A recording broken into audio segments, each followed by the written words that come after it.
pusaka, sino tempat udip tuan diraja. Kalau tak percaya silahkan baca, sejarah dari dulu memang sudah ada. Coba koreksi lagi, aku buat sejarah, coba nilai. Jangan segan-segan, apalagi gengsi. Sudah sewajarnya kalau aku tinggi.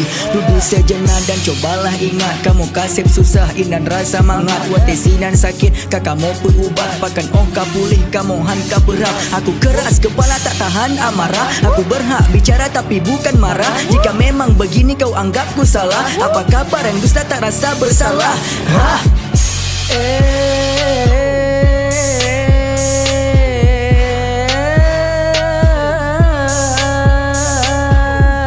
Nanggroce pustaka, bedah marwah Aceh, ya dapat bedah marwah Aceh, bedah marwah Aceh, ya dapat bedah marwah Aceh, hey bedah marwah Aceh, ya dapat bedah marwah Aceh, bedah marwah Aceh, ya dapat bedah marwah Aceh, hey. Di era sekarang sudah modernisasi, cobalah kau selami hidup ini, kau dalami, kau diami, pasti nampak tak berarti. Jangan cakap suka tapi tak pernah pun kau senangi. Coba saja kau hina Aceh dari belakang, jika ku tahu maka kau pertama kan ku hadang. Keturunan pahlawan, titisan nenek moyang, satu orang kau usik sabun anggrokan berperang.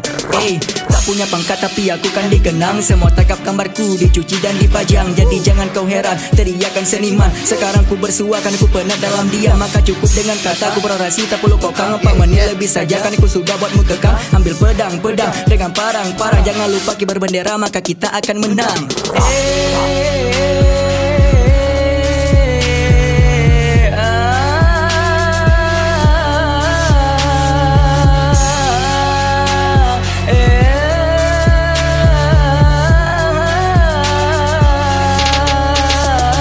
Bedah marwah Aceh, ya tak apa bedah marwah Aceh, bedah marwah Aceh, ya tak apa bedah marwah Aceh, hey bedah marwah Aceh, ya tak apa bedah marwah Aceh, bedah marwah Aceh, ya tak apa bedah marwah Aceh.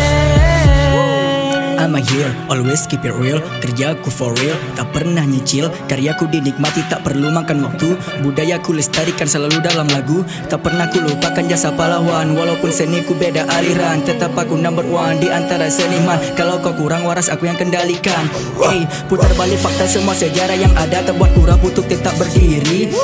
Karena memang nyata Acehku sudah ada sebelum negara Indonesia ini berdiri. Jadi apalagi yang kau dustakan, ku tak mau hidup dalam desakan. Karena ketika alur pagi sampai petang ku rasa sedih tanpa ria. Semua jejakku jadi kenangan, dan sekarang aku bangkit buat masa depan kau jadi suram. Hati-hati karena aku bisa jadi ancaman. Sudah saatnya aku datang dan berikan kau hukuman. Ingat jasa Tunku Umar, tokoh pentilam sejarah. Betul wajudnya di gopnya rela tumpah darah. Aku anak Aceh jadi jangan anggap remeh. Walaupun bukan dolar harga aku bukan receh. Ya tak bedah mandum tapi bedah marwah Aceh. Etno sagerakan, assalamualaikum terima kasih.